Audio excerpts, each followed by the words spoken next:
चो yes sir, CA में final वालों कैसे हैं आप लोग। जी हाँ, जैसे जैसे आपका अटेम्प्ट पास में आते जा रहा है, रिवीजन की जो भूख है आपकी बहुत ज्यादा बढ़ते जा रही है। मेक श्योर करना है हमें कि ये रिवीजन बहुत तगड़े हो। बड़े बड़े टॉपिक के रिवीजन ऑलरेडी आ चुके हैं। अगर आप फर्स्ट टाइम आ रहे हैं ये रिवीजन को देखने के लिए, तो भाई साहब मैं आपको बता दूं, हमारे चार्ट रिवीजन जो है ये बहुत डिटेल्ड रिवीजन है। अगर आपने कहीं से भी पढ़ा हो, पर ये चार्ट रिवीजन आपके लिए रिवीजन के लिए बेस्ट चीज साबित होने वाली है। सभी बच्चों को मैं कहना चाहता हूं कि जो जो बच्चे इसको रिवीजन देख रहे हैं, आप में से कुछ बच्चे अगर इसमें टाइम स्टैंप लगा सके तो ये बहुत ही बेस्ट बात हो जाएगी, क्योंकि टाइम स्टैंप कई बच्चों का हेल्प कर देगा। तो प्लीज उसके अंदर में टाइम स्टैंप लगा दीजिएगा। इस रिवीजन को देखने के बाद आपका रिक्वायरमेंट है कि जा करके एमआरपी के अंदर में जितने क्वेश्चन सॉल्व किए, क्योंकि एमआरपी के अंदर में हमने हर वो क्वेश्चन को रखा है जिसको पास्ट एग्जाम में पूछा है, एमटीपी में पूछा है, आरटीपी में पूछा है। और ये बहुत ही बढ़िया चीज है। आप अगर रेगुलर या फास्ट ट्रैक बैच ले चुके हैं सीए फाइनल या सीएमए फाइनल का, तो आपको पता है आपने हर तरीके की चीजों को सॉल्व किया है। ये टॉपिक के ऊपर थियरी क्वेश्चन आता है और आप जानते हैं इसमें से एक क्वेश्चन मैंडेटरीली आता ही आता है। यस और नो, राइट। तो भैया हमें पढ़ना है और पढ़ने के साथ साथ लिख करके कुछ क्वेश्चन को सॉल्व करना है। अगर आप ये जानना चाहते हैं कि कौन कौन से क्वेश्चन इसमें से मैंडेटरीली करने हैं, तो मैं आपको बता दूं कि इसका जवाब भी आपके एमआरपी के फर्स्ट पेज पे ही लिखा है कि कौन कौन से क्वेश्चन अपील और रिवीजन के मैंडेटरीली सॉल्व करने ही है। तो आज हम चार्ट रिवीजन करने जा रहे हैं किसका, टॉपिक अपील का। और आ जाइए हम लोग चलते हैं फर्स्ट टॉपिक का क्या करने के लिए, रिवीजन करने के लिए। Yes sir, let's start.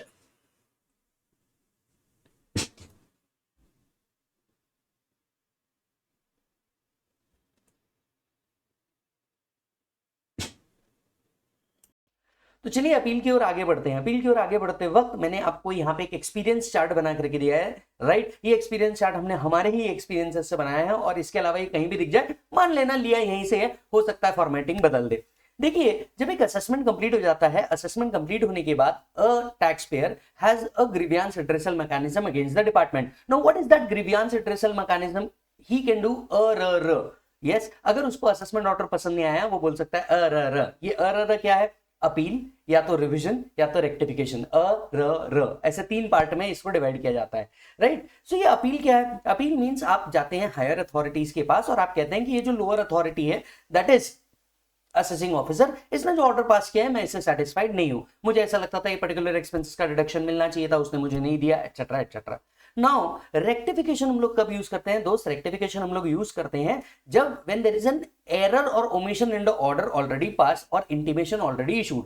तो ऑर्डर या इंटीमेशन में अगर कोई एरर है which is apparent on record, आपको दिख रहा है कि हाँ ये गलत है, तो आप क्या करते हैं? आप रेक्टिफिकेशन को यूज करते हैं। रेक्टिफिकेशन का चार्ट रिवीजन हम लोगों ने ऑलरेडी अपलोड कर दिया, प्लीज देख लेना। यस, अगर आप लोग ऑर्डर से खुश नहीं है और आपको ऐसा लगता है यार हायर अथॉरिटीज ने इसमें इन्वॉल्व होना चाहिए, तो आपके पास दो रास्ते हैं। अब इस रास्तों को जरा ध्यान से समझिएगा। Yes, we all know hierarchy के अंदर में सबसे ऊपर होता है सीसीआईटी, फिर होता है सीआईटी, फिर होता है जेसी, एसीडीसी, आईटीओ। याद आ रहा है? इसमें से तीन ये जो लेवल होते हैं, जेसी, एसीडीसी एंड आईटीओ, ये असेसिंग ऑफिसर्स होते हैं। ये जब भी ऑर्डर पास करेंगे, आपके पास दो रास्ते हैं। अब ये दो रास्ते आपको कहां लेके जाते हैं? या तो आप सीआईटी के पास जाइए रिवीजन करवाने के लिए, या तो आप सीआईटी अपील के पास आइए। याद करके देखिए आपके लेवल्स पे क्या होते हैं, एक होता है सीआईटी, एक होता है सीआईटी अपील, याद आ रहा है क्या? और एक होता है इन्वेस्टिगेशन एनालिसिस विंग में DIT, that is director of income tax. यानी सीआईटी और सीआईटी अपील एक लेवल वाले ऑफिसर है, हालांकि दोनों के पावर्स बिल्कुल अलग है। अगर आपको आपके ऑर्डर को रिवीजन करवाना है, तो आपको 264 के अंदर में जाना है, दैट इज सीआईटी के पास जाना है रिवीजन के लिए। तो यहाँ पे जब हम रिवीजन कह रहे हैं, रिवीजन दो सेक्शन के अंदर में होते हैं, एक होता है 263, 264। यहां जो हम रिवीजन की बात कर रहे हैं, यहां पे आप लिख करके रखिए 263 एंड 264। किसको कब कहां और कैसे यूज करना है मैं आपको बताऊंगा। तो एक हुआ 263, एक हुआ 264। ये जो रिवीजन की बात कर रहे हैं, ये हम बात कर रहे हैं 264 वाले रिवीजन की, ठीक है। तो एक, अगर आप एओ के ऑर्डर से खुश नहीं है, तो आप जा सकते हैं 264 का रिवीजन करवाने। दूसरा, आप आ सकते हैं अपील में, दैट इज सीआईटी अपील के पास, क्या करवाने के लिए? अपनी अपील फाइल करने के लिए आ सकते हैं, right. CIT appeal is called as the first appellate authority, he is called as the first appellate authority. अब चलिए प्रैक्टिकल बात करता हूं, कहां जाना ज्यादा बेटर है, राइट। और क्योंकि आपको दो रास्ते दिख रहे हैं यहां पे, एक बात तो आपको समझ में आ गई होगी, या तो आप रिवीजन में जा पाएंगे या तो आप अपील में जा पाएंगे, दोनों जगह एक साथ जा सकते नहीं। आई रिपीट, आप या तो अपील में जा पाएंगे या तो रिवीजन में जा पाएंगे, दोनों में एक साथ जा सकते नहीं। अब दोनों में से कहां जाया जाता है, या ऑफिसर्स में सबसे ज्यादा कहां जाते हैं? अपील में जाते हैं। इसका रीजन आपको 2 मिनट बाद समझ में आ जाएगा, ठीक है। तो 2 मिनट होल्ड करना, ये क्यूरियोसिटी को जरा होल्ड करके रखना। अब अपीलेबल अथॉरिटी कौन सी होती है? देख दो, सबसे पहली अपीलेबल अथॉरिटी होती है सीआईटी अपील, जिसको कवर करते हैं हम सेक्शन 246 ए से लेकर 251 तक के। यस, सेक्शन 246 ए से लेकर 251 तक के ये फर्स्ट अपीलेट अथॉरिटी होती है। अब फर्स्ट अपीलेट अथॉरिटी में कितने दिन तक के जा सकते हैं? 30 डेज। 30 डेज तक के आप पहुंच सकते हैं। मतलब मान लीजिए एओ ने ऑर्डर पास किया, वहां से 30 डेज के अंदर में आपको क्या करना है? फर्स्ट अपीलेट अथॉरिटी के पास जाना है और कहना है कि सर मुझे ये ऑर्डर पसंद नहीं आया and I want an appeal. Clear है? मान लीजिए सीआईटी अपील का ऑर्डर आपको पसंद नहीं आया, आपके पास सेकंड अपीलेट अथॉरिटी है आईटैट, राइट? यानी सीआईटी अपील का ऑर्डर अगर आपको पसंद नहीं आया तो आप आईटीएटी के पास जा सकते हैं। ITAT is called as the second appellate authority. इसको क्या कहा जाता है? सेकंड अपीलेट अथॉरिटी कहा जाता है। और इनके पास 60 डेज में जाते हैं from the date of order of CIT appeal. तो सीआईटी अपील के ऑर्डर से 60 डेज के अंदर में आप आईटीएटी के अंदर में जा सकते हैं, राइट? अब आईटीएटी में जो मैटर डिस्कस होता है ये question of fact and question of law दोनों डिस्कस होता है। हाल फिलहाल में आप सिर्फ यही वर्ड को पकड़ के चलिए, question of fact and question of law, इसका मीनिंग आगे समझाऊंगा, राइट? तो क्वेश्चन ऑफ फैक्ट और क्वेश्चन ऑफ लॉ इन दोनों से रिलेटेड आप कहां जा सकते हैं? आईटीएटी के अंदर में जा सकते हैं। मान लो आपको आईटीएटी से भी ऑर्डर से आप खुश नहीं है तो आप एक और जगह जा सकते हैं, दैट इज हाईकोर्ट। आप हाईकोर्ट में जा सकते हैं और हाईकोर्ट में कितने दिन में जा सकते हैं? 60 को डबल कर दीजिए, दैट इज 120 डेज के अंदर में आप हाईकोर्ट के अंदर में जा सकते हैं। लेकिन हाईकोर्ट में कोई भी केस तभी स्टैंड करता है when it is a question of law. अब आपके मन में सवाल उठेगा ये क्वेश्चन ऑफ लॉ क्या है? वैसे क्वेश्चन ऑफ लॉ की कोई क्लियर डेफिनेशन नहीं है, बस कोर्ट के द्वारा समरी दी गई है कि हाँ क्या किया जाएगा, ये क्वेश्चन ऑफ लॉ होगा। अगर ये क्वेश्चन ऑफ लॉ है, that question of law will be framed bye high court itself. मतलब ऐसे कोई क्लियर कट डेफिनेशन नहीं है, हाँ ये क्वेश्चन ऑफ लॉ होगा। हाँ एक गाइडलाइन जरूर दी हुई है कि हाँ आप इन चीजों को क्वेश्चन ऑफ लॉ कह सकते हैं, लेकिन that question of law will again B framed bye high court only. And if high court decide कि हाँ ये क्वेश्चन ऑफ लॉ है तो ही आप क्या कर सकते हैं? आगे बढ़ सकते हैं। यस, हाईकोर्ट के भी ऑर्डर से आप खुश नहीं है तो आप देश की सर्वोच्च अदालत पे चल जाइए, दैट इज सुप्रीम कोर्ट के अंदर में चल जाइए from 90 within 90 days from the order of high court. Yes, आप सुप्रीम कोर्ट में चले जाइए। अगेन सुप्रीम कोर्ट में कोई भी केस तब स्टैंड करता है जब वो हाई कोर्ट से अप्रूव हो जाता है, that it is a fit case for the purpose of supreme court. Are you getting the point? And obviously it must be a question of law. तो चलिए अब अगर आप ध्यान से देखेंगे ना तो यहां पे आपको मल्टीपल टाइम अपनी बात रखने का मौका मिलता है, राइट? एंड यही चीज रिवीजन में नहीं होती, क्योंकि रिवीजन अगर हो जाता है 264 के बाद तो ये लगभग एक डेड एंड है on the basis of question of fact. आप 264 के बाद अगर कहीं जाना है तो डेफिनेटली जा सकते हो और वो है हाई कोर्ट के अंदर में जा सकते हो। पर हाई कोर्ट आप जानते हैं हाई कोर्ट में कोई भी मैटर तभी स्टैंड कर सकता है when it is a question of law. तो अगर देखा जाए तो लगभग अगर कोई एसएससी सिलेक्ट करता है कि यार मैं क्या करूंगा, मैं असेसमेंट ऑर्डर के बाद रिवीजन के अंदर में चल जाऊंगा, तो प्रैक्टिकली वो एक डेड एंड की तरफ जा रहा है, राइट? सपोज अगर एक क्वेश्चन ऑफ फैक्ट के बेसिस पे है तो ये एक डेड एंड पे आ गया, unless and until this question is a question of law और it's a question which is accepted by high court as a question of law, you can not go further. और इसी के लिए maximum time officers के अंदर में revision को prefer नहीं किया जाता, अपील को प्रेफर किया जाता है। क्योंकि अपील में मान लीजिए आप सीआईटी अपील में हार भी गए तो you have one more authority, that is ITAT, to put your words yes और नो। उसके बाद हाई कोर्ट है, उसके बाद सुप्रीम कोर्ट है। इसीलिए आप मैक्सिमम ऑफिसर्स के अंदर में देखेंगे कि रिवीजन को सिलेक्ट ना करके किसको सिलेक्ट किया जाता है? अपील को सिलेक्ट किया जाता है। और इसीलिए एग्जाम में भी आपको अपील के ऊपर ज्यादा क्वेश्चन मिलते हैं ना कि रिवीजन के ऊपर। यस और नो। हालांकि टॉपिक एक ही होने के कारण मॉड्यूल में आपको इसका कंबाइंड क्वेश्चन भी बहुत बार देखने को मिलता है। ये कंबाइंड क्वेश्चन कैसा होगा करते हैं आगे डिस्कस, राइट? तो चलिए एक बार आपको कंसेप्ट बता दीजिए। एओ असेसमेंट ऑर्डर पास करेगा, आपको वो असेसमेंट ऑर्डर पसंद नहीं आया, आपके पास दो रास्ते हैं। क्या दोनों रास्तों पे मैं एक साथ चल सकता हूं? नहीं, आप या तो रिवीजन में जा सकते हैं या तो अपील में जा सकते हैं। अगर आपने डिसाइड किया आपको अपील में जाना है तो आपकी फर्स्ट अपीलेट अथॉरिटी कौन है? CIT appeal. If you are not satisfied with the order of CIT appeal you can go to ITAT. If you are not satisfied with the order of ITAT you can go to high court, and even if you are not satisfied with the order of high court you can go to supreme court. And we all know the decision pass by supreme court became law of land. तो आप उसके आगे कहीं जा नहीं पाएंगे। Yes, अच्छा जी। Almost बहुत सारे ऑर्डर ऐसे ऑर्डर हैं जिनके खिलाफ अपील हो सकता है। हालांकि ये जो ऑर्डर है इसके खिलाफ कोई अपील पास नहीं किया जाएगा या कोई अपील आप नहीं कर सकते। पहला, interest, levy of interest under section 234 A, B और सी। 234 ए काय के लिए आता है? रिटर्न ना फाइल करने के लिए। 234 बी और C non compliance of advance tax के लिए आता है। आप ये जो इंटरेस्ट है ये मैंडेटरी इंटरेस्ट होता है साहब, और इसके खिलाफ कोई अपील पॉसिबल नहीं होती। Second, order of settlement commission and authority of advance ruling. तो एडवांस रूलिंग अथॉरिटी या सेटलमेंट कमीशन ऑर्डर के अगेंस्ट में कहां नहीं जा सकते थे बेटा? अपील के अंदर में नहीं जा सकते थे। फिर 264 का ऑर्डर, जैसे कि मैंने कहा कि अगर आप रिवीजन में चले गए हैं तो आप अपील में नहीं आ सकते। तो आपने अगर 264 के अंदर में रिवीजन ऑर्डर ले लिया है और आपको पसंद नहीं आया, देयर इज नो चांस कि आप कहाँ आ जाए, सीआईटी में आ जाए, रिवीजन में आ जाए। And last order of ITAT when it is a question of fact. अगर मैटर क्वेश्चन ऑफ फैक्ट का है तो ITAT is the last authority, question of fact को लेकर के आप ऊपर नहीं जा सकते। यस और नो, चेक कर लीजिए। Yes sir. तो नेक्स्ट सेक्शन आता है 246A। अब 246A क्या करता है, ये बताता है कौन कौन से ऑर्डर के खिलाफ आप सीआईटी अपील या जेसी अपील में जा सकते हैं, राइट। तो प्रैक्टिकली 246A बेसिकली एनलिस्ट करता है वो कौन कौन से नोटिस या कौन कौन से ऑर्डर है जिसके खिलाफ आप कहां जा सकते हैं, अपील में जा सकते हैं। बस इतनी सी चीजें एनलिस्ट करता है। क्लियर है मालिक? अच्छा, यहां पे फाइनेंस एक्ट 25 से अमेंडमेंट आया है और वो है ये फाइनेंस एक्ट 2025 से यहां पे अमेंडमेंट आया है। तो हो सकता है एग्जाम में ये अमेंडमेंट का पॉइंट आपको पेनल्टी कॉन्सेप्ट के साथ साथ पूछ ले, तो जरा फोकस कीजिएगा, राइट। सबसे पहले assessee agreed by following order of AO below the rank of JC में appeal to JC appeal against the following. तो भैया आप किसको कर सकते हैं, एओ का ऑर्डर हो तो आप कर सकते हैं अपील सीआईटी अपील को या जेसी अपील को।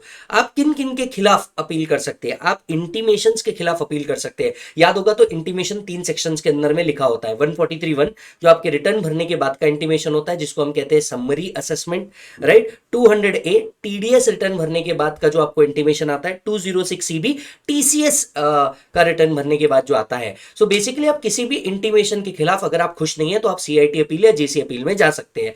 143(1) रिटर्न भरने के बाद वाला इंटीमेशन, 200A टीडीएस रिटर्न भरने के बाद वाला इंटीमेशन, 206CB टीसीएस रिटर्न भरने के बाद वाला जो इंटीमेशन होता है, बेसिकली तीनों में से किसी भी इंटीमेशन के खिलाफ आप क्या कर सकते हैं, सीआईटी अपील या जेसी अपील में जा सकते हैं।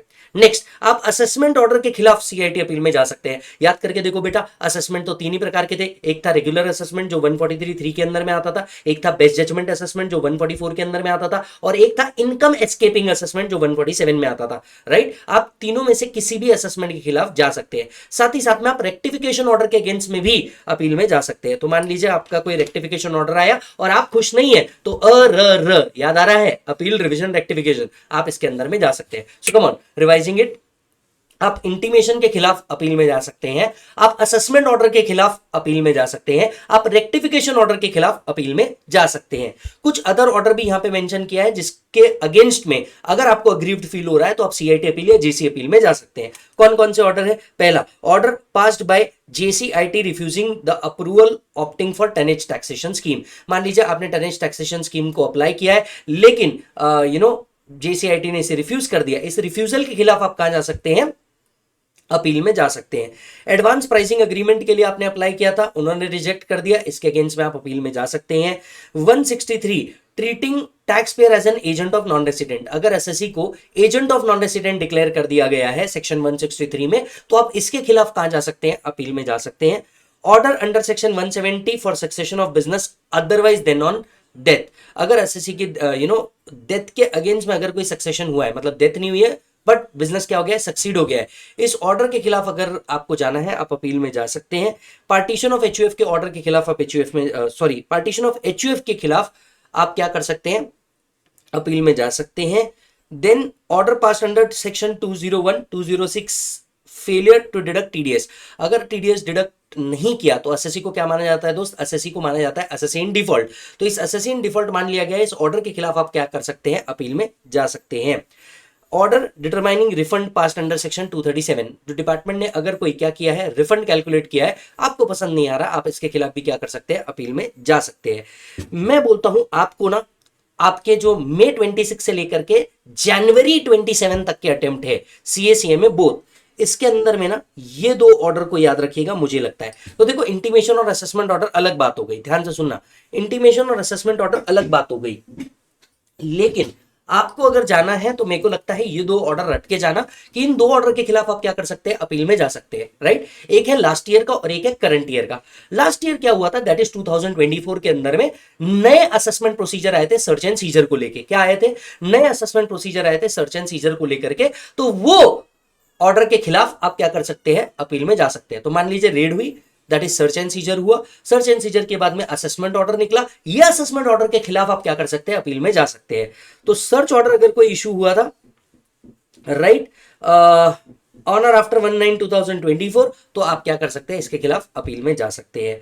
इस साल फाइनेंस एक्ट 25 ने एक अमेंडमेंट दिया है। फाइनेंस एक्ट 25 में अगर मान के चलिए कोई पेनल्टी इंपोज की गई है including the order under section 275, तो अगर कोई पेनल्टी लगाई गई है including the order under section 275, तो इस पेनल्टी ऑर्डर के खिलाफ भी आप क्या कर सकते हैं, अपील में जा सकते हैं। यस, मेरे हिसाब से ये 2 पॉइंट याद रखिए, बाकी सब तो बहुत कॉमन है। इंटीमेशन के खिलाफ जा सकते हो, असेसमेंट ऑर्डर के खिलाफ जा सकते हो, रेक्टिफिकेशन ऑर्डर के खिलाफ जा सकते हो, ये 2 याद रखिए। सर्च ऑर्डर अगर आपका निकला है 158 BC के अंदर में, तो उसके अगेंस्ट में आप अपील में जा सकते हो, जीसी अपील, सीआईटी अपील के अंदर में। एंड अगर पेनल्टी ऑर्डर निकला है आपका 275 के अंदर में, तो इस ऑर्डर के खिलाफ आप क्या कर सकते हैं, अपील में जा सकते हैं। एक बार इसे भी चेक कर लीजिए मालिक फट से। तो मोटे मोटे तौर पे 4 चीजें याद रखो, बाकी कुछ याद रखने की जरूरत नहीं है।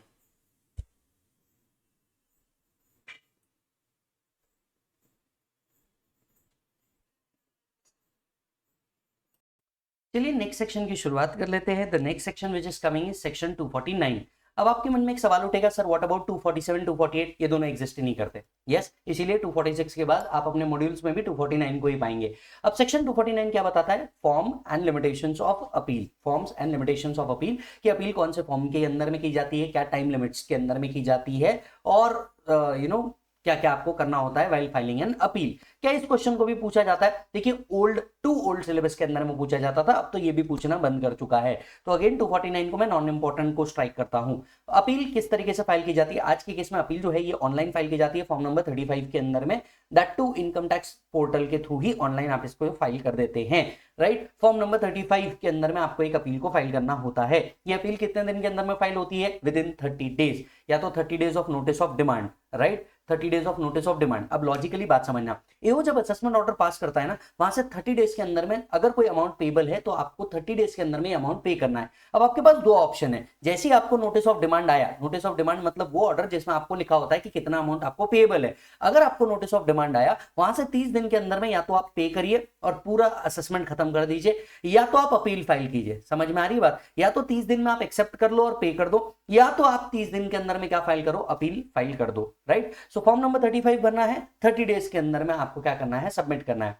क्या जो आप अपील फाइल करेंगे ये फ्री में हो जाएगी? देखिए, सरकारी काम बहुत कम केसेस में फ्री में होता है, तो अपील फ्री में फाइल नहीं होती। इसके साथ साथ आपको क्या करना पड़ता है, फीस देनी पड़ती है। सर फीस कितनी है? इसी सेक्शन में हम डिस्कस करेंगे। 250 rupees, 500 rupees and more than 500 rupees भी है, that is a very nominal cost. ठीक है, अच्छा, इसी के साथ साथ आपको प्री डिपॉजिट ऑफ टैक्स भी करना होता है। प्री डिपॉजिट ऑफ टैक्स का मतलब क्या है? जितना आपका रिटर्न के हिसाब से अमाउंट पेबल आ रहा है या आपका एडवांस टैक्स पेबल आ रहा है, उतना अमाउंट आपको ऑलरेडी क्या करना है, पे करना है। मान लीजिए अगर केस आपके फेवर में आए तो अकॉर्डिंगली फिर आपका रिफंड ऑर्डर इशू हो जाता है। तो आइए बात करते हैं, appeal should be filed in form number 35। अब आज की तारीख में सेक्शन 249 कौन से कॉन्टेक्स्ट से रिलेटेड हो सकता है? आपको एमसीक्यू पूछा जा सकता है। मतलब प्रैक्टिकल तो अब मुश्किल है इसको पूछना, आपको ये एमसीक्यू के कॉन्टेक्स्ट में पूछा जा सकता है। तो फॉर्म नंबर 35 के अंदर में होता है, appeal should be filed within 30 days of the following date where appeal is related to any assessment order और पेनल्टी ऑर्डर। अगर असेसमेंट ऑर्डर से रिलेटेड है या पेनल्टी ऑर्डर से रिलेटेड है तो 30 days from the date of notice of demand, जिस दिन नोटिस ऑफ डिमांड आई वहां से 30 दिन के अंदर में। एनी अदर केस, मान लो इंटीमेशन इशू हुआ होगा, एनी अदर केस मतलब मान लो इंटीमेशन इशू हुआ होगा, या फिर वो 161 170 वाला ऑर्डर, पार्टीशन ऑफ एचयूएफ वाला ऑर्डर होगा, तो 30 डेज कहां से काउंट होंगे? 30 days from the date on which intimation is issued. तो इंटीमेशन से 30 दिन या फिर नोटिस ऑफ डिमांड से 30 दिन के अंदर में अपील फाइल होता है। तो सीआईटी अपील ऑब्लिक जेसी अपील में एडमिट अ बिलेटेड एप्लीकेशन ऑल्सो। क्या एक बिलेटेड एप्लीकेशन एक्सेप्ट किया जा सकता है? जी हाँ, अगर आप सफिशिएंट कॉस्ट शो कर देते हैं तो बिलेटेड एप्लीकेशन भी एक्सेप्ट किया जा सकता है।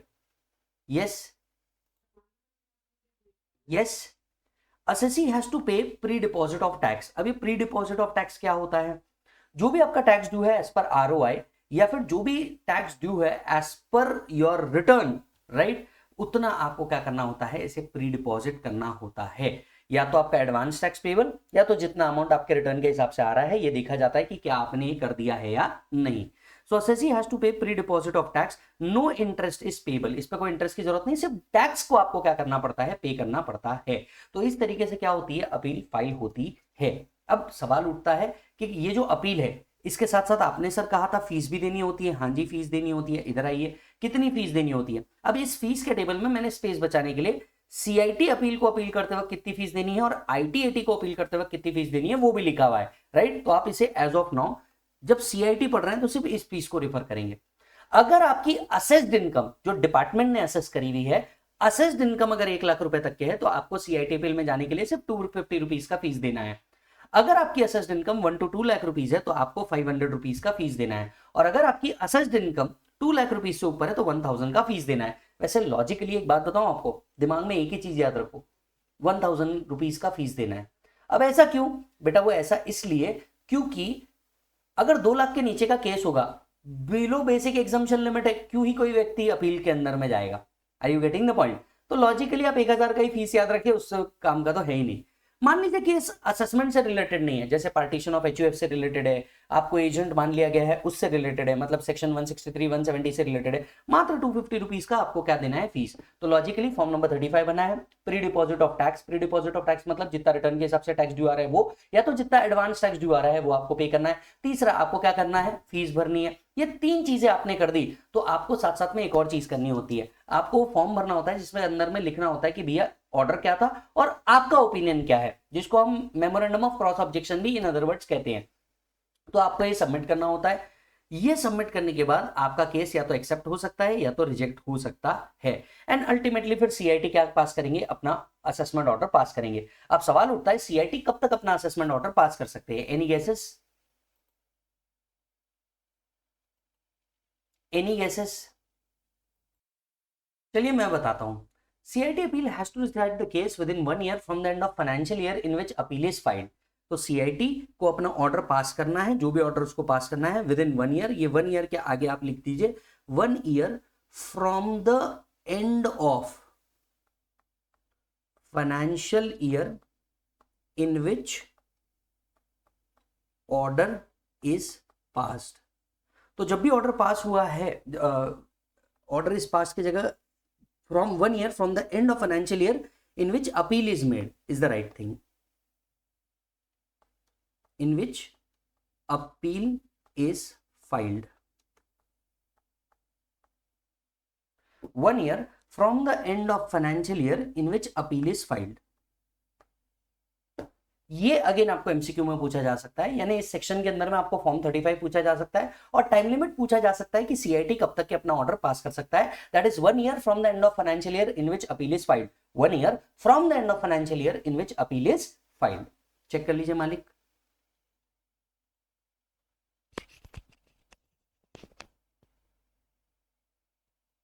चलिए आते हैं नेक्स्ट सेक्शन की ओर, और मुझे लगता है कि 246A के बाद अगर कुछ रेलेवेंट बनता है ना तो वो बनता है 251।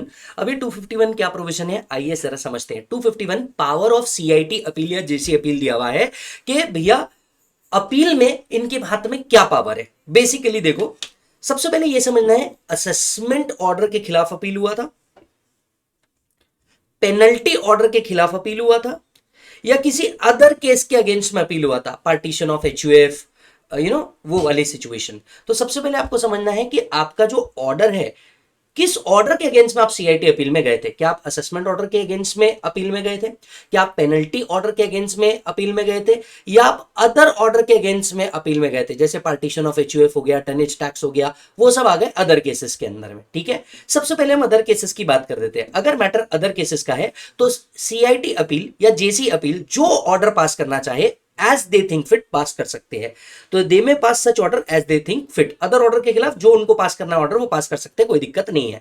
ओके, पेनल्टी ऑर्डर के खिलाफ, सो मान के चलिए जैसे रिसेंटली फाइनेंस एक्ट 25 में पेनल्टी ऑर्डर आया है सेक्शन 275 सबसेक्शन 2 का। ठीक है, तो पेनल्टी ऑर्डर के खिलाफ ये लोग क्या क्या कर सकते हैं, तो ध्यान से सुनना ये वाली बात। पेनल्टी ऑर्डर के खिलाफ ये लोग क्या कर सकते हैं दोस्त, कंफर्म कर सकते हैं, मतलब जो एओ ने पेनल्टी लगाई है ये उसको कंफर्म कर सकते हैं, या फिर कैंसल कर सकते हैं। बिल्कुल, वो पेनल्टी ऑर्डर को बोल सकते हैं कि भैया आप इसको क्या कर दो, कैंसल कर दो, राइट। या फिर वेरी कर सकते हैं, ऐड कर सकते हैं, रेस कर सकते हैं, बिल्कुल कर सकते हैं, कोई दिक्कत नहीं है, राइट।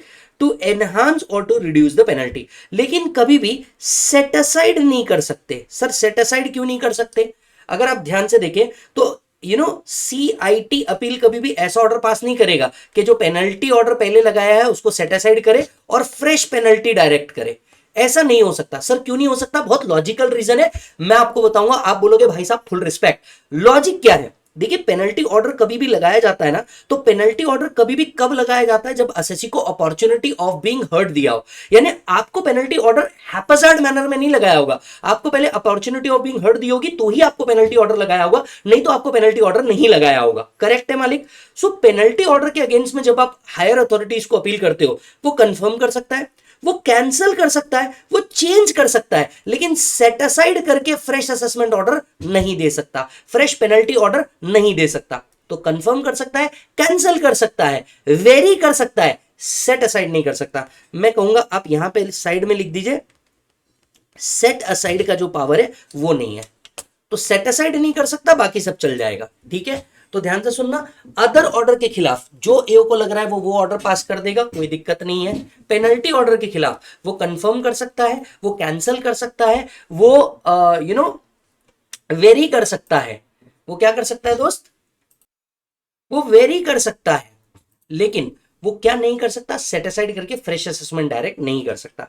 अब आते हैं असेसमेंट ऑर्डर। मुझे लगता है ये वाला पार्ट पूछेगा, मुझे लास्ट टाइम भी लग रहा था क्योंकि ये लास्ट ईयर 24 का अमेंडमेंट था, 25 में इसमें अमेंडमेंट नहीं आया है, लेकिन 24 का जो अमेंडमेंट था वो अब तक नहीं पूछा, और मुझे ऐसा लगता है कि आपके मई 26 से लेकर जनवरी 27 तक के ये पूछा जा सकता है। तो ध्यान से सुनिएगा, अगर असेसमेंट ऑर्डर चाहे 143 का असेसमेंट हो, 144 का असेसमेंट हो, 147 का असेसमेंट हो, असेसमेंट ऑर्डर के खिलाफ आपने क्या किया? अपील किया। असेसमेंट ऑर्डर के खिलाफ आपने क्या किया? अपील किया।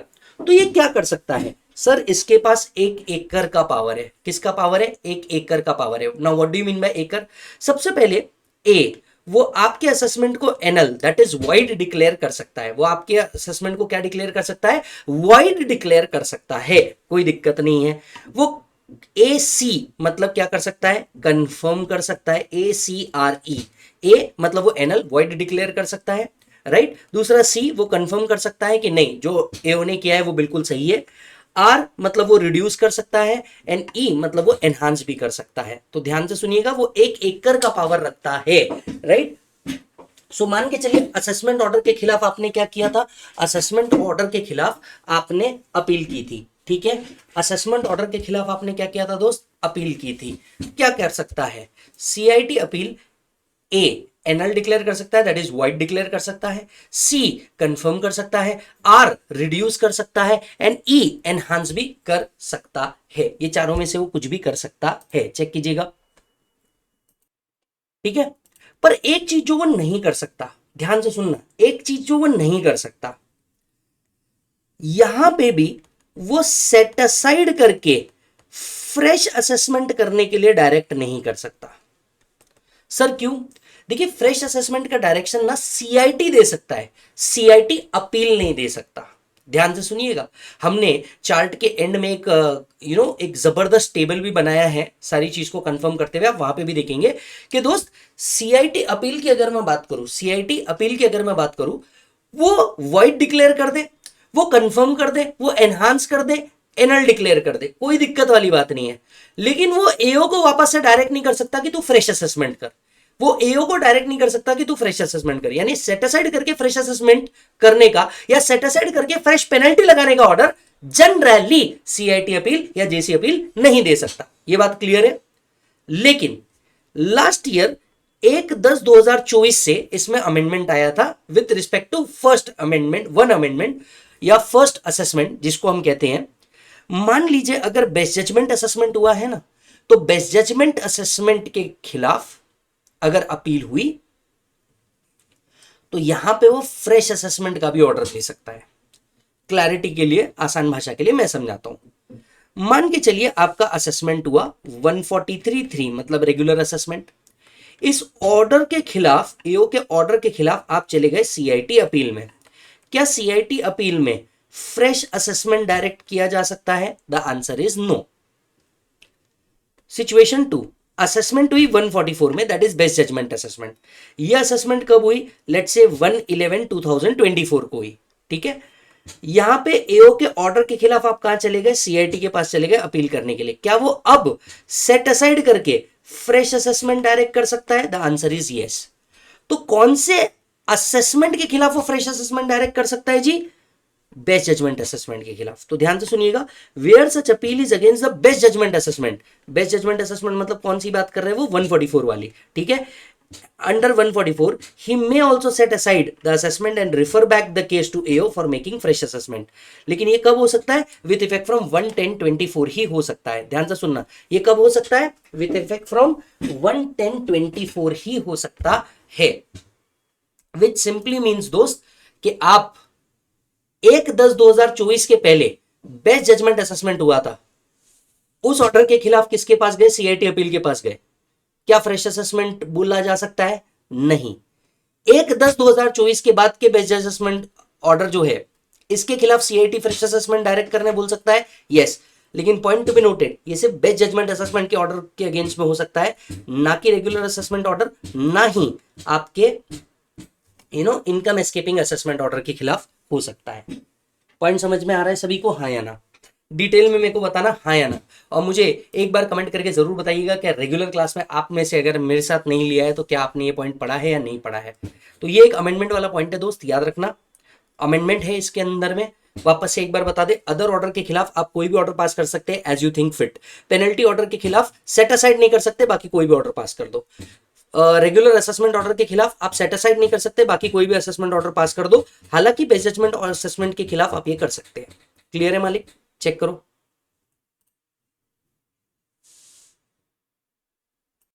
आते हैं सर नेक्स्ट पॉइंट के ऊपर. क्या सीआईटी के पास एडिशनल एविडेंस एक्सेप्ट करने का पावर है? अब ये क्वेश्चन सबसे ज्यादा बार पूछा गया है. So TBH, that is to be honest, आपको जो इंपॉर्टेंट पॉइंट लग रहा है ये पहला इंपॉर्टेंट पॉइंट है, और दूसरा ये इंपॉर्टेंट पॉइंट है जब हम सीआईटी अपील की बात करते हैं तो सवाल उठता है कि क्या CIT appeal, for that matter JC appeal right now, क्या एडिशनल एविडेंस एक्सेप्ट कर सकता है क्या?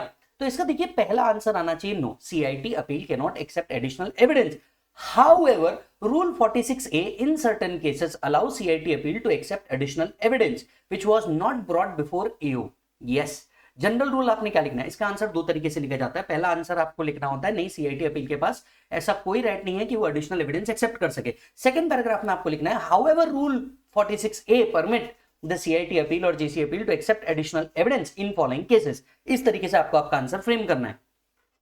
तो सीआईटी अपील इन following cases may admit additional evidence. पहला, where AO has refused to admit additional evidence. अगर AO ने रिफ्यूज कर दिया था असेसमेंट के दौरान कि नहीं मुझे मैं एडिशनल एविडेंस नहीं लूंगा, तो नहीं हो सकता. Where appellant was prevented by sufficient cost from producing the evidence before the AO. अगर वो उस टाइम पे किसी तरीके से किसी रीजन की वजह से AO के सामने अगर वो प्रस्तुत नहीं कर पाया था, अब कर सकता है. Any evidence which is relevant to the ground of appeal. मान लीजिए अगर ग्राउंड ऑफ अपील के लिए एविडेंस अब रिलेवेंट बन रहा है तो अब आप ये दे सकते हैं. Where AO has made the order appeal against without giving OOBH. मान लीजिए अगर AO ने ऑर्डर पास कर दिया था और उस टाइम पे अपॉर्चुनिटी ऑफ बीइंग हर्ड नहीं दिया था, प्रिंसिपल ऑफ नेचुरल जस्टिस नहीं दिया था, तो यस एडिशनल एविडेंस एक्सेप्ट किया जा सकता है. तो चलिए वापस से चारों पॉइंट डिस्कस करते हैं कौन कौन से केसेस में एडिशनल एविडेंस एक्सेप्ट हो सकता है. पहला, where AO has refused to accept additional evidence. दूसरा, he was prevented by sufficient cost to produce it before AO. तीसरा, it is now relevant for the ground of appeal. चौथा, AO has not given opportunity of being heard. तो ऐसे चारों cases के अंदर में CIT appeal क्या कर सकता है? एडिशनल एविडेंस एक्सेप्ट कर सकता है. यस सर, चेक कीजिए. तो चलिए अब हम लोग हमारा कंप्लीट कर चुके हैं सीआईटी अपील वाले सारे प्रोविजन. अब हम बढ़ते हैं कहां बेटा? आईटी80 के ओर. राइट, आईटी80 का जो प्रोविजन है बेटा ये 252 से लेकर के 255 तक के डील करता है, जिसमें 254 और 255 सबसे इंपॉर्टेंट है. यस, 252 से लेकर के 255 तक के डील होता है, जिसमें से सबसे ज्यादा क्वेश्चन 254 पे पूछे जाते हैं एंड देन 255 के ऊपर सबसे ज्यादा क्वेश्चन पूछे जाते हैं. यस और नो? राइट, तो वो दो सेक्शन हमारे लिए रिलेवेंट बनेंगे from the point of view of examination. सबसे पहले आता है सेक्शन 252 कॉन्स्टिट्यूशन ऑफ आईटी80.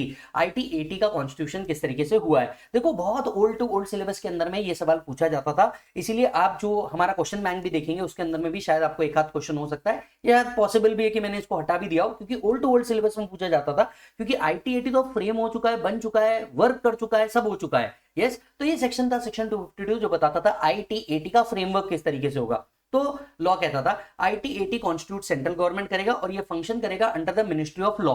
अब ये जो वर्ड है ना मिनिस्ट्री ऑफ लॉ, इसको एमसीक्यू में पूछा जा सकता है. यस, कहां फंक्शन करेगा? Under the ministry of law. तो एमसीक्यू पॉइंट ऑफ व्यू से ये याद रखना that it will function under the ministry of law. अब इसके अंदर में कौन कौन लोग होंगे सर? प्रेसिडेंट होंगे. प्रेसिडेंट के क्वालिफिकेशंस हाई रखे गए हैं. पहले, either they should be sitting or retired judge of high court. They should be sitting और रिटायर्ड जज ऑफ हाई कोर्ट, यस, और सीनियर वाइस प्रेसिडेंट और one of the vice presidents of ITAT, right. तो या तो ये sitting या retired जज होने चाहिए हाई कोर्ट के जिनको एटलीस्ट 7 ईयर्स का एक्सपीरियंस है, या तो ये वाइस प्रेसिडेंट होने चाहिए ITAT के जिनको प्रेसिडेंट पे प्रमोट कर दिया गया है। प्रेसिडेंट के साथ साथ वाइस प्रेसिडेंट्स भी होने चाहिए who is appointed by central government and they will perform such function as may be specified by central government. फिर जुडिशियल मेंबर होना चाहिए who has held the judicial service for 10 years और a member of ILS। तो या तो उन्होंने judicial service at least 10 years के लिए करी हुई होनी चाहिए, या ये मेंबर होने चाहिए इंडियन लीगल सर्विसेज के। फिर कुछ अकाउंटेंट मेंबर चाहिए, either a practicing chartered accountant having 10 years of experience और they are the member of income tax services, right. तो कौन कौन होने चाहिए? प्रेसिडेंट होने चाहिए, वाइस प्रेसिडेंट होने चाहिए, जुडिशियल मेंबर होने चाहिए, अकाउंटेंट मेंबर होने चाहिए। ये पूरे के पूरे क्या कॉन्स्टिट्यूट करते हैं? ITAT को कॉन्स्टिट्यूट करते हैं। चलिए नेक्स्ट सेक्शन आता है section 253। Section 253 is like section 246A, जहां पे हम लोग ये डिस्कस करते हैं कि कौन से ऑर्डर के अगेंस्ट में आप ITAT में जा सकते हो। मतलब बेसिकली ये सेक्शन बताता है आप कौन से ऑर्डर के अगेंस्ट में कहां जा सकते हो, ITAT के अंदर में जा सकते हो। तो चलो ध्यान से सुनना, आप जनरली CIT अपील के ऑर्डर के खिलाफ आप कहा जा सकते हैं? ITAT में जा सकते हैं। तो CIT ऑर्डर का जो अपील है आप इसके खिलाफ कहा जा सकते हैं? ITAT में जा सकते हैं, कोई दिक्कत वाली बात नहीं है। अगर कोई पेनल्टी ऑर्डर भी है जो सेक्शन 270 271A के तहत है, आप इसके खिलाफ भी ITAT में जा सकते हैं। तो CIT के ऑर्डर के अगेंस्ट में आप ITAT में जा सकते हैं। उसके बाद में आप ये यहां पे 251 कर दीजिए, यहां 251 कर दीजिए एंड आप पेनल्टी ऑर्डर के अगेंस्ट में भी ITAT में जा सकते हैं। इसके बाद मान के चलिए आपको CIT का कोई ऑर्डर आया है। CIT के कौन कौन से ऑर्डर? पहला, अगर कोई ट्रस्ट है आपने उसका रजिस्ट्रेशन कैंसिल कर दिया है, तो CIT ने कोई ट्रस्ट का रजिस्ट्रेशन क्या कर दिया? कैंसिल कर दिया है। इस कैंसिलेशन के अगेंस्ट में आप ITAT में जाना चाहते हैं? जा सकते हैं। ATG का अप्रूवल नहीं दिया, अगर मान के चलिए कोई फंड या इंस्टीट्यूशन था जिसको ATG का क्या चाहिए था? अप्रूवल चाहिए था, CIT ने वो अप्रूवल नहीं दिया, इस रिफ्यूजल के खिलाफ आप ITAT में जा सकते हैं। रिविजन ऑफ एरोनियस ऑर्डर 263 का ऑर्डर आ गया, रिवीजन ऑर्डर आ गया, आप इस रिवीजन ऑर्डर CIT के रिवीजन ऑर्डर के खिलाफ आप कहा जा सकते हैं? ITAT में जा सकते हैं। और पेनल्टी ऑर्डर के अगेंस्ट में जो 270A एंड 272A के अंदर में आ रही है, पेनल्टी ऑर्डर के अगेंस्ट में भी आप ITAT में जा सकते हैं। तो एक CIT ऑर्डर के अगेंस्ट में आप ITAT में जा सकते हैं, दूसरा CIT अपील के ऑर्डर के अगेंस्ट में आप ITAT में जा सकते हैं, तीसरा पेनल्टी ऑर्डर के अगेंस्ट में ITAT में जा सकते हैं। याद रखने वाला पॉइंट पता है इसमें क्या है? एक, CIT अपील के जनरल ऑर्डर के अगेंस्ट में आप जा सकते हैं, दूसरा रिवीजन ऑर्डर के अगेंस्ट में आप ITAT में जा सकते हैं, तीसरा मुझे जो लगता है आपके मई 26 से लेकर Jan 27 तक के अटेम्प्ट के लिए ये एक रेलेवेंट है, राइट। ओके, यहां पे 158 BFA आया है, दैट इज सर्च वाला ऑर्डर। देखिए 1/10/2024 को अमेंडमेंट आया था, 1/10/2024 मतलब लास्ट ईयर एक अमेंडमेंट आया था कि सर्च का जो ऑर्डर है ना आपका असेसमेंट का, आप इस असेसमेंट ऑर्डर के अगेंस्ट में आप ITAT में भी जा सकते हैं। अब क्योंकि सर्च के जो असेसमेंट है ये लास्ट ईयर ही क्या हुए हैं, अपडेट हुए हैं 1/10/2024 से, तो रेक्टिफिकेशन ऑर्डर के खिलाफ आप ITAT में जा सकते हैं, सर्च सीजर के ऑर्डर के खिलाफ भी आप ITAT में जा सकते हैं। तो मुझे लगता है आपके मई 26 से लेके जनवरी 27 अटेम्प्ट के लिए आप ये जो सर्च ऑर्डर है, सर्च ऑर्डर के अगेंस्ट में आप कहां जा सकते हैं? ITAT के अगेंस्ट में जा सकते हैं। नेक्स्ट है, अगर 1023 में, वैसे 1023 तो अब रहा ही नहीं, लास्ट ईयर ही 1023 12AB के साथ मर्ज हो गया, पर ये लॉ आज भी ऐसा ही है कि 1023 में अगर आपके फंड को रिफ्यूज कर दिया गया है तो आप उसके खिलाफ भी ITAT में जा सकते हैं।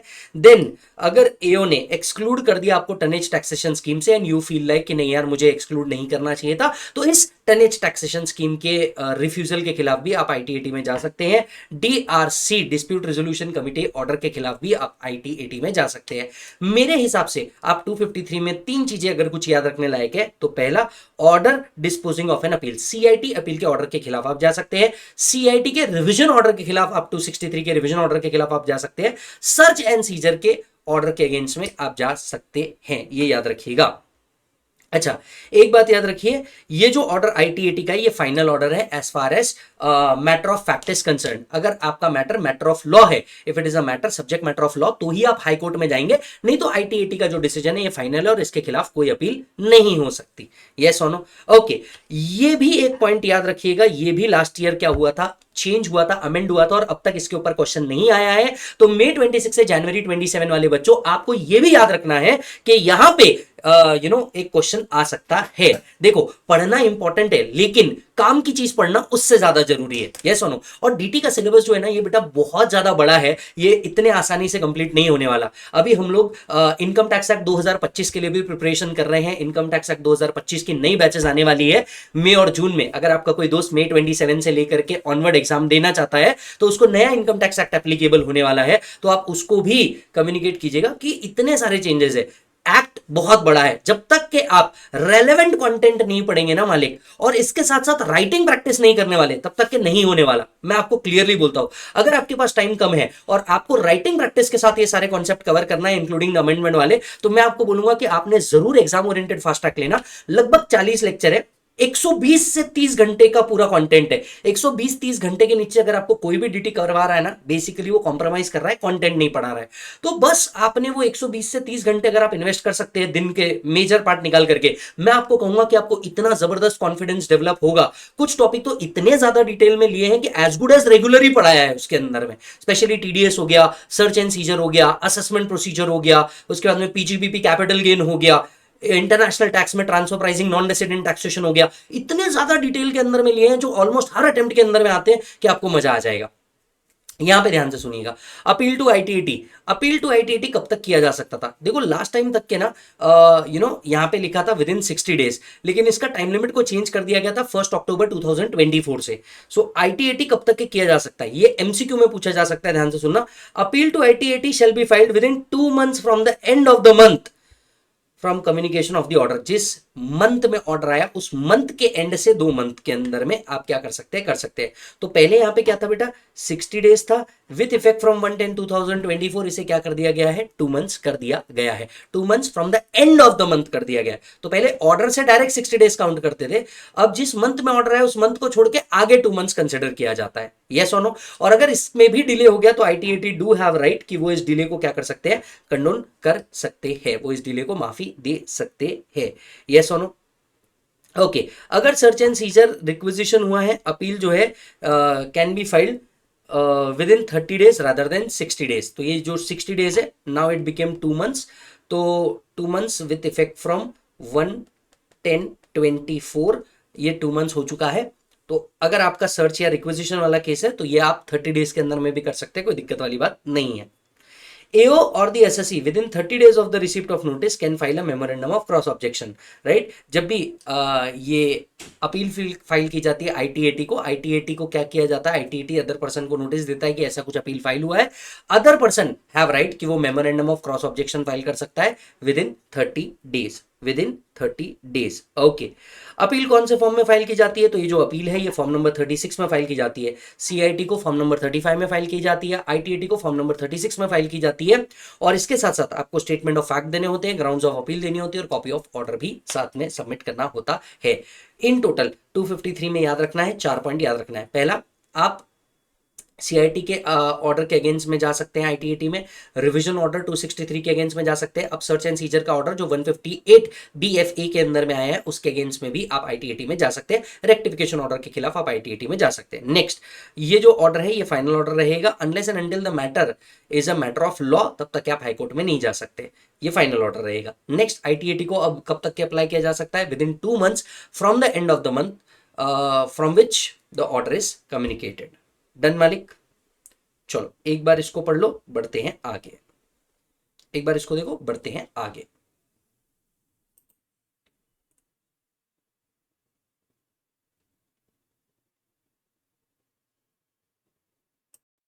चलिए नेक्स्ट सेक्शन चालू करते हैं। नेक्स्ट सेक्शन है आपका section 254। Section 254 is a very very very important section.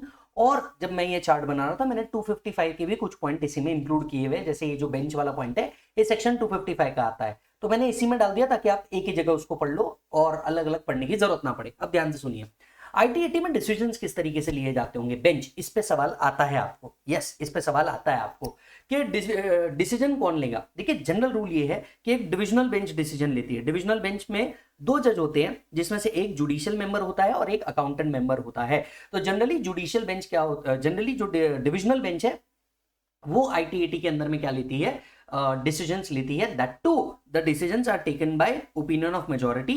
If member are equally divided then matter is referred to president and president have his opinion and then on the basis of majority decision is taken, right? So अगर members equally divided है तो ऐसे case में president अपना point रखते हैं और in that particular case president के ओपिनियन को मान करके फिर से वोटिंग होती है और फिर जब मेजॉरिटी होती है उसके बेसिस पर डिसीजन होता है. पर क्या सिंगल मेंबर बेंच भी हो सकता है? Answer is yes, single member bench भी हो सकता है. जरूरी नहीं 2 जजेस हो उस मैटर को हैंडल करने के लिए. सिंगल मेंबर बेंच भी हो सकता है provided total income does not exceed 50 lakh. अगर मैटर 50 लाख के ऊपर का नहीं है तो सिंगल मेंबर बेंच भी बनाया जा सकता है. तो सिंगल मेंबर बेंच बन सकता है अगर मैटर 50 लाख के ऊपर का नहीं है. अदरवाइज जनरली क्या बनेगा? डिविजनल बेंच बनेगा. सर क्या कोई स्पेशल बेंच बन सकता है जहां पे मोर देन 2 जजेस हो? Answer is yes, special bench भी बनाया जा सकता है. फॉर एग्जांपल जैसे अजमल कसाब जी का केस जो था, मैं जी क्यों लगा रहा हूं, अजमल कसाब का केस जो था उसके अंदर में स्पेशल बेंच बनाया गया था 13 लोगों का डिसीजन मेकिंग के लिए. चलिए तो वापस से डिसीजन मेकिंग किस तरीके से होगी? जनरली जो आईटीएटी में है डिसीजन मेकिंग मेजॉरिटी के बेसिस पे होगी. मैटर डिविजनल बेंच होगा जिसमें एक जुडिशियल मेंबर एक अकाउंटेंट मेंबर होना ही चाहिए. फिर हमने बात करी कि यार सिंगल बेंच हो सकता है क्या? हाँ जी सर, सिंगल बेंच हो सकता है. अगर टोटल इनकम 50 लाख रुपए से ऊपर नहीं है तो सिंगल बेंच भी हो सकता है. क्या स्पेशल बेंच बनाया जा सकता है? बिल्कुल बनाया जा सकता है जिसमें मोर देन 2 जजेस होंगे. क्लियर है? हालांकि डिसीजन जो लिया जाएगा वो मेजॉरिटी के बेसिस पे ही लिया जाएगा, है ना. अब आते हैं, क्या आईटीएटी अपना ऑर्डर रेक्टिफाई कर सकते हैं क्या? मान लीजिए आईटीएटी ने कोई अपना ऑर्डर पास किया, क्या वो रेक्टिफिकेशन कर सकते हैं क्या? Under section 154 no. Under section 154 no. याद करके देखिए, रेक्टिफिकेशन अगर ऑर्डर करना है 154 के अंदर में तो आपका इनकम टैक्स अथॉरिटी होना जरूरी है. आईटीएटी इनकम टैक्स अथॉरिटी नहीं है. यस, तो इसी के लिए वो 154 में रेक्टिफाई नहीं कर सकती. हालांकि रेक्टिफिकेशन चार्ट में मैंने आपको बोला था कि ये वो सारे पावर रखते हैं जो इनकम टैक्स अथॉरिटी भी रखती है. 154 में रेक्टिफिकेशन नहीं हो पाएगा, 254 में रेक्टिफिकेशन हो जाएगा. तो आइए समझते हैं कि आईटीएटी अपना रेक्टिफिकेशन कर सकती है. यस, आईटीएटी ने जो ऑर्डर पास किया है ये रेक्टिफाई हो सकता है. रेक्टिफिकेशन कैसे हो सकता है? गलती या तो खुद को समझ में आ जाए या दूसरे बता दे. तो स्यूमोटो रेक्टिफिकेशन भी पॉसिबल है या कोई एप्लीकेशन कर सकता है. सर स्यूमोटो रेक्टिफिकेशन कब तक के हो सकता है? With in 6 month from the end of the month in which order is pass. जिस मंथ में ऑर्डर पास किया वहां से 6 महीने में स्यूमोटो रेक्टिफिकेशन हो सकता है. या फिर with in 6 month from the end of the month in which application is made. Yes, जब से एप्लीकेशन किया वहां उस मंथ के एंड से 6 मंथ के अंदर में आप क्या कर सकते हैं? रेक्टिफिकेशन ऑर्डर पास कर सकते हैं. इन टोटो रेक्टिफिकेशन ऑर्डर 254 में पास किया जा सकता है विद इन 6 मंथ्स. यस, अच्छा जी, ये तो रेक्टिफिकेशन ऑर्डर हुआ. What about normal order? ITAT के पास जब भी कोई केस गया, आईटीएटी कब तक के अपना डिसीजन दे देगा? Within 4 years. 4 years from the end of financial year in which appeal is filed. तो ये लिखना है आपको 4 ईयर्स. आईटीएटी जनरली अपना डिसीजन कब तक के दे सकता है? 4 years from the end of financial year in which appeal is filed. तो generally CIT appeal 1 year, ITAT 4 year from the end of the financial year in which appeal is filed. Clear है मालिक? तो ITAT अपना decision 4 साल में दे सकता है. Rectification जी हाँ कर सकता है, विद इन 6 मंथ्स कर सकता है. और डिसीजन जनरली कैसे लिए जाएंगे? मेजॉरिटी पे लिए जाएंगे. क्या 254 खत्म हुआ? नहीं, अभी 254 का एक और पार्ट बाकी है, स्टे, जिसके ऊपर बहुत सारे क्वेश्चन आते हैं. यस, चलिए नेक्स्ट पॉइंट पे आते हैं, स्टे ऑफ डिमांड. क्या आईटीएटी स्टे ऑफ डिमांड दे सकता है क्या? अभी स्टे ऑफ डिमांड क्या होता है मैं आपको बताता हूं. मान लीजिए असेसमेंट हुई और असेसमेंट होने के बाद आपको क्या निकलता है? डिमांड नोटिस निकलता है. क्या इस डिमांड नोटिस पे स्टे लगाया जा सकता है आईटीएटी द्वारा? The answer is yes, ITAT stay order निकाल सकता है. राइट, ये स्टे ऑर्डर मैक्सिमम 180 डेज के लिए निकलेगा. हालांकि स्टे ऑर्डर निकालने से पहले जो भी लाइबिलिटी है उसका 20% जो है ये आपको क्या करना पड़ता है? डिपॉजिट करना पड़ता है. राइट, तो आईटीएटी स्टे दे सकता है. ये स्टे 180 डेज के लिए होगा. और अगर आईटीएटी ने स्टे दिया तो ITAT has to decide the matter within 180 days only. अगर आईटीएटी ने स्टे दिया तो ITAT has to decide the matter within 180 days only. Yes और नो? दूसरी बात, ये जो स्टे है ये तभी देंगे जब जो भी अमाउंट आ रही है उसका एटलीस्ट 20% आईटीएटी के अंदर में डिपॉजिट किया जा सकता हो. यस, क्या ये स्टे जो है 180 डेज का ये एक्सटेंड हो सकता है? Answer is yes. ये जो स्टे है 180 डेज का ये मैक्सिमम 365 डेज तक के एक्सटेंड हो सकता है. मैक्सिमम 365 डेज तक के एक्सटेंड हो सकता है. राइट, क्या 365 डेज के बाद क्या होगा? अगर 365 डेज के अंदर में आईटीएटी ने अपना डिसीजन नहीं दिया तो ये जो स्टे है ये वेकेट हो जाएगा. ये जो स्टे है ये क्या हो जाएगा? वेकेट हो जाएगा. आइए देखते हैं. ITAT can grant the stay of demand on application made by the SSC. तो एसएससी अगर एप्लीकेशन करे तो स्टे ऑफ डिमांड क्या किया जा सकता है, दिया जा सकता है। The stay can be granted maximum up to 180 days from the date of such order provided assessee deposit at least 20% of sum payable or furnish the security equal to the amount in respect thereof। या तो आपको 20% amount deposit करनी है या equal to की guarantee देनी है, लेकिन ये स्टे मैक्सिमम कितने दिन का होगा, 180। क्या ये 180 एक्सटेंड हो सकता है? यस। कितने तक के? 365 तक के। The original period of stay plus extended period shall not exceed 365 days. तो original period plus extended period मिला के 365 के ऊपर नहीं जा सकता। Beyond which the order shall stand vacated. और उस केस में ऑर्डर वेकेट हो जाएगा, और वेकेट होने के बाद क्या होगा, एसएससी को क्या करना पड़ेगा, जो भी सम ड्यू है वो पे करना पड़ेगा। अब एक और सवाल आता है, मान लीजिए ये जो स्टे आपने कहा कि भैया 365 डेज के अंदर में अगर आईटीएटी ने डिसीजन नहीं लिया तो मेरा जो स्टे है वो वेकेट हो जाएगा। अब मान लो आईटीएटी मेरे को दे ही नहीं रहा, तारीख ही नहीं दे रहा। भैया आईटीएटी है, work as good as court, it is a quasi judicial authority. अब उसने 1 साल तक के मेरा केस डिसाइड ही नहीं किया क्योंकि मेरे को डेट्स ही नहीं आ रही थी। अब 365 डेज खत्म हो गए, मेरे साथ तो अनड्यू हार्डशिप हो रही है ना। भैया उसने डेट नहीं दी, इसके लिए मेरी गड़बड़ हो रही है, वो डिसाइड नहीं कर पाए 365 डेज में, इसलिए मेरा स्टे वेकेट हो रहा है और अब मेरे को पे करना पड़ेगा। मतलब मेरे को न्याय भी नहीं मिल रहा है और मेरे को अमाउंट भी पे करनी पड़ रही है। ऐसा मैटर हुआ पेप्सिको इंडिया के साथ भी। पेप्सिको इंडिया ने इसके खिलाफ मैटर उठाया कि उन्होंने कहा कि देखिए 365 डेज में विकेट हो जाना चाहिए स्टे, मैं मानता हूं, लेकिन ये मेरी गलती के कारण थोड़ी नहीं हुआ। आईटीएटी के पास टाइम नहीं था। ITAT was not having time to decide my case within 365 days। Decision तो उनको लेना है। अब उन्होंने अगर 365 डेज के अंदर में मेरा केस डिसाइड नहीं किया, मेरी क्या गलती है, मेरा स्टे क्यों वेकेट कर रहे हो। मैटर समझ में आया लॉ मेकर को कि हाँ यार पेप्सिको इंडिया बोल तो सही बात रहा है, और पेप्सिको इंडिया के सुप्रीम कोर्ट जजमेंट के कारण ये डिसाइड हुआ कि जनरली 365 डेज में कोई भी केस क्या हो जाएगा, विकेट हो जाएगा। हाउएवर अगर इसमें गलती एसएससी की नहीं है तो स्टे कंटिन्यू रहेगा। अगर इसमें गलती एसएससी की नहीं है तो स्टे कंटिन्यू रहेगा। However, the stay period will continue even after 365 days if delay in disposing the appeal is not attributable to SSC as per the PepsiCo India judgment। as per the PepsiCo India judgment। अब ये जो stay वाला question है ना, ये आपको बहुत सारे मिल जाएंगे, अपने क्वेश्चन बैंक में भी आपको इस पे क्वेश्चन मिल जाएंगे, मॉड्यूल भी आप ओपन करके देखोगे तो आपको इस पे क्वेश्चन मिल जाएंगे। चलिए आइए वापस से डिसाइड करते हैं। आईटीएटी क्या कर सकता है, स्टे दे सकता है। यस, आपका स्टे दे सकता है। स्टे कितने दिन का मिलेगा, 180 डेज का मिलेगा। स्टे तभी मिलेगा जब आप 20% ऑफ द अमाउंट क्या कर दें, डिपॉजिट कर दें, या इक्विवेलेंट अमाउंट का क्या कर दें, सिक्योरिटीज फर्निश कर दे। ये 180 डेज एक्सटेंड हो सकता है। Yes, total period given plus extended period 365 days के ऊपर नहीं जा सकता, और 365 डेज के बाद ये क्या हो जाएगा, विकेट हो जाएगा। हालांकि ये स्टे कंटिन्यू हो जाएगा if the delay is not because of the assessee, तो ये स्टे कंटिन्यू होगा। यस, ये था आपका पूरा 254, जहां पे हमने ऑर्डर कितने दिन में पास करना, क्या रेक्टिफिकेशन ऑर्डर पास किया जा सकता है, स्टे दिया जा सकता है, और सेक्शन 255 के तहत कौन सी बेंच किस तरीके से डिसीजन लेगी, ये सारी चीज पढ़ी। 254 को बहुत शांति से पढ़िए एक और बार, तो आपको कोई भी क्वेश्चन ऐसा नहीं रहेगा जो आप सॉल्व ना कर पाए। चेक करिए।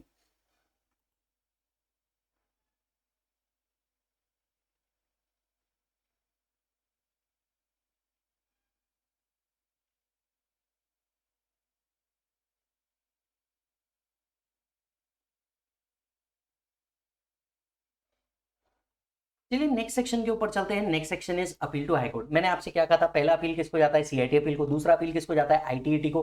आईटीएटी के ऑर्डर से भी आप खुश नहीं हैं तो आप हाईकोर्ट में जा सकते हैं, लेकिन हाईकोर्ट कोई भी केस को तभी एक्सेप्ट करेगा when it is a substantial question of law, और ये सब्सटैंशियल क्वेश्चन ऑफ लॉ खुद हाईकोर्ट ही फ्रेम करता है। ये सब्सटैंशियल क्वेश्चन ऑफ लॉ खुद हाईकोर्ट ही फ्रेम करता है। याद कीजिए, क्योंकि आप हाईकोर्ट के अंदर में जा रहे हैं, मतलब अब जो रूल्स एप्लीकेबल होंगे वो आपको code of civil procedure applicable होगा, ना कि income tax. Right, so code of civil procedure applicable होगा, ना कि इनकम टैक्स। फर्दर आप हाईकोर्ट में विद इन 120 डेज जा सकते हैं from the date of order. जैसे ऑर्डर आया आप 120 डेज के अंदर में हाईकोर्ट में जाइए, and high court can pass the order within such time as it think fit. वैसे हम कोर्ट की बात कर रहे हैं तो कोर्ट के लिए कोई टाइम लिमिट नहीं होगा, लॉजिकली समझ के देखना। सीआईटी के लिए टाइम लिमिट था 1 साल के अंदर में, आईटीएटी के लिए टाइम लिमिट था 4 इयर्स के अंदर में, लेकिन कोर्ट के केस में सनी पाजी ने बहुत पहले बोला है तारीख पे तारीख, तारीख पे तारीख, तो there is no final time limit by which high court should pass the order. Clear है, चेक करो।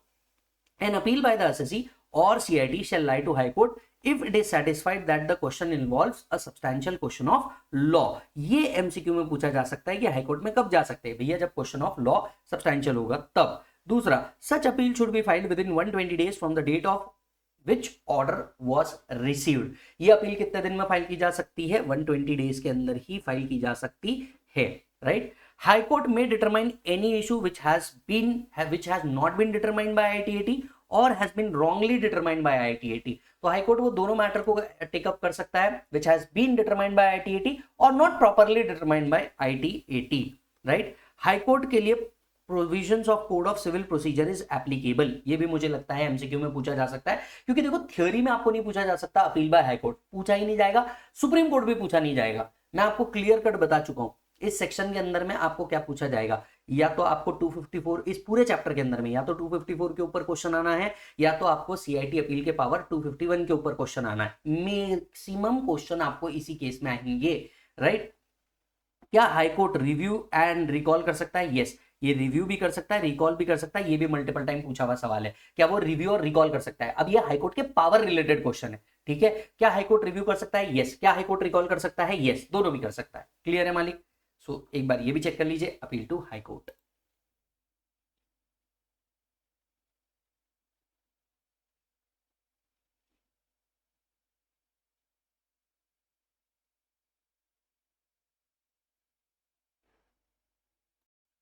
चलिए नेक्स्ट सेक्शन की ओर चलते हैं। Next section is appeal to supreme court. आज तक के कभी एग्जाम में नहीं पूछा गया। आप सुप्रीम कोर्ट में जा सकते हैं, जी हाँ जा सकते हैं, उच्चतम न्यायालय में आप जा सकते हैं, लेकिन आपको क्या करना पड़ेगा?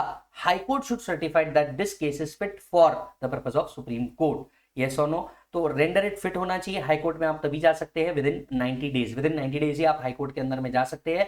सुप्रीम कोर्ट रिव्यू भी कर सकता है, रिकॉल भी कर सकता है, दोनों पावर है। और सुप्रीम कोर्ट के अंदर में जितनी भी प्रोसीजर वर्क करेगी ये कोड ऑफ सिविल प्रोसीजर के थ्रू ही होगी। So appeal shall lie to supreme court against the order of high court and high court certified a fit case within 90 days के अंदर में फाइल किया जाएगा। रिव्यू रिकॉल दोनों कर सकते हैं और कोड ऑफ सिविल प्रोसीजर के प्रोविजंस एप्लीकेबल है।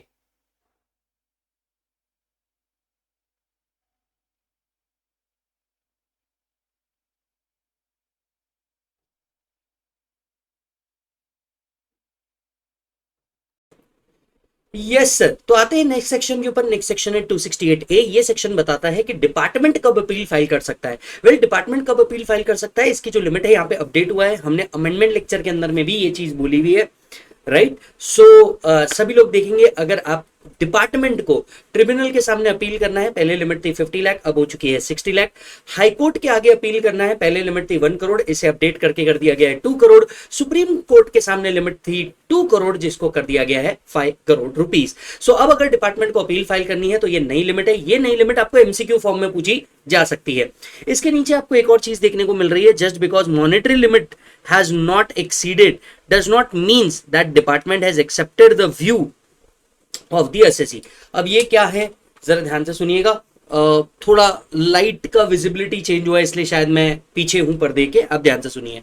तो देखिए बर्जर पेंट्स का एक केस था जिसके अंदर में ये हुआ था कि डिपार्टमेंट ने लास्ट ईयर क्या किया था, केस फाइल नहीं किया था क्योंकि लिमिट ऊपर नहीं जा रही थी, राइट।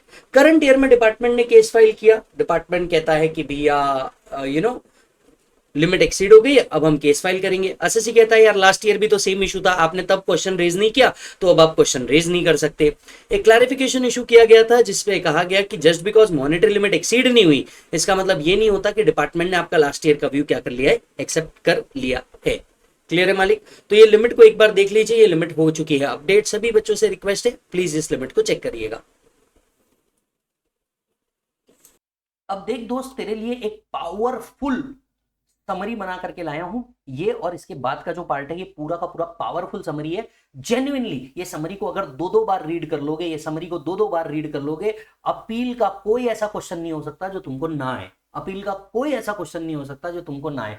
ये 2 समरी, एक ये टेबल और ये एक इसके बाजू वाला जो बड़ा टेबल मैंने बना करके दिया है, ये 2 टेबल पढ़ लो, आपका सब मजा आ जाएगा।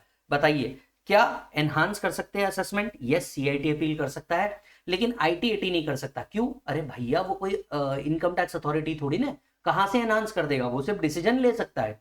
क्या रिड्यूस कर सकता है? यस, ये रिड्यूस कर सकता है, बिल्कुल कर सकता है। असेसमेंट कैंसिल किया जा सकता है? Yes, all the authority can cancel the assessment. Set aside करके फ्रेश असेसमेंट डायरेक्ट कर सकता है? नो, CIT अपील के not, but ITAT and high court ये कर सकते हैं। हालांकि CIT अपील कर सकता है ओनली इन केस ऑफ 144 जो अमेंडमेंट आया है वो, राइट।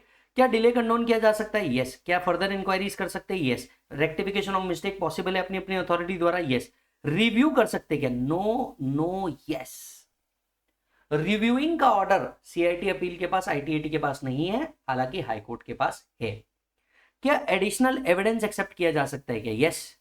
एडिशनल एविडेंस एक्सेप्ट किया जा सकता है क्या? बिल्कुल यस सर, कोई तकलीफ नहीं है। स्टे ग्रांट किया जा सकता है कि? यस, ग्रांट किया जा सकता है। रिजेक्ट किया जा सकता है क्या अपील को? यस, किया जा सकता है। रिकॉल किया जा सकता है क्या? द आंसर इज नो, हालांकि हाईकोर्ट के लिए आंसर इज यस। क्लियर है मालिक? इस साइड आइए। जबरदस्त समरी चार्ट पूरे प्रोविजन का, जितना आपने पढ़ा उतना पूरा का पूरा। सीआईटी अपील कौन कौन से सेक्शन में डील करता है? सेक्शन, अब ये चार्ट भी सिर्फ मेरा बनाया हुआ है, बहुत एक्सपीरियंस के बाद बनाया हुआ है। कहीं भी और दिख रहा है तो आप मान लीजिएगा यहीं से लिया हुआ है, और हम उनको भी सलाम करेंगे। ठीक है, कौन से सेक्शन से कौन से सेक्शन में डील करता है? सीआईटी अपील 246A से लेकर 251 तक के डील करता है। आईटीएटी 252 से 255 डील करता है। हाईकोर्ट 260 पे डील करता है, और सुप्रीम कोर्ट 261 262 पे डील करता है। ये दोनों की प्रोविजंस इनकम टैक्स एक्ट के अंदर में कवर होती है, जबकि ये दोनों की जो कंप्लायंस है ये कोड ऑफ सिविल प्रोसीजर के अंदर में कवर होती है। यस और नो? कौन रिप्रेजेंट कर सकता है? यहाँ पे प्रोफेशनल रिप्रेजेंट कर सकता है, यहाँ पे भी प्रोफेशनल रिप्रेजेंट कर सकता है, लेकिन यहाँ दोनों जगह पे सिर्फ एडवोकेट ही रिप्रेजेंट कर सकता है। याद होगा तो सीआईटी अपील में जाना है, फॉर्म नंबर 36 है। आईटीएटी में जाना है, फॉर्म नंबर 35 है। आईटीएटी में जाना है, फॉर्म नंबर 36 है। लेकिन हाईकोर्ट्स के लिए कोई फॉर्म नंबर आपको स्पेसिफाई नहीं किए गए हैं। क्या फीस एप्लीकेबल है? सीआईटी के पास जाना है, यस। आईटीएटी के पास जाना है, यस। और हाईकोर्ट्स में भी जाना है तो फीस एप्लीकेबल है, लेकिन ये एज पर कोर्ट होती है। इनकम टैक्स में लिखी हुई नहीं है कि इनकी फीस क्या होगी, तो ये कोर्ट बताएंगे कि इनकी फीस क्या होगी। यस और no? ITAT powers specified, you need to go by hierarchy. ITAT powers is specified. Income tax में इनके भी पावर लिखे, इनकम टैक्स में इनके भी पावर लिखे, लेकिन हाईकोर्ट और सुप्रीम कोर्ट क्या क्या कर सकते हैं इसके पावर नहीं लिखे। इसके पावर 251 के अंदर में लिखे हैं, इसके पावर 254 में लिखे हैं, लेकिन हाईकोर्ट और सुप्रीम कोर्ट क्या क्या कर सकते हैं ये इनकम टैक्स में कैसे लिख सकते हैं? हायरार्की के तहत फर्स्ट अपीलेट अथॉरिटी ये है, सेकंड अपीलेट अथॉरिटी ये है, थर्ड ये है, एंड फोर्थ सुप्रीम कोर्ट है। यस और नो?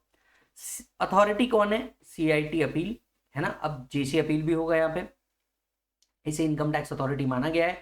याद होगा तो ITAT, high court and supreme court is not an income tax authority with in the meaning of section 116 के तहत ये अथॉरिटी नहीं है। हालांकि इनकम टैक्स अथॉरिटीज के पावर इनके पास हो सकते हैं, ये इनकम टैक्स अथॉरिटी नहीं है।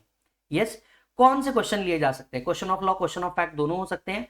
Question of law, question of fact दोनों हो सकते हैं, लेकिन क्वेश्चन ऑफ लॉ से रिलेटेड लास्ट अथॉरिटी।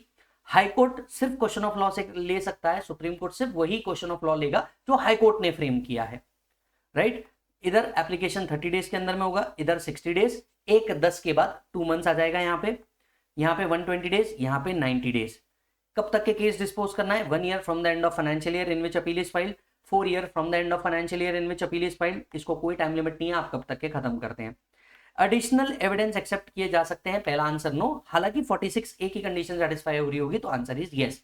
आईटीएटी ले सकता है, हाईकोर्ट ले सकता है, सुप्रीम कोर्ट ले सकता है एडिशनल एविडेंस कभी भी। राइट?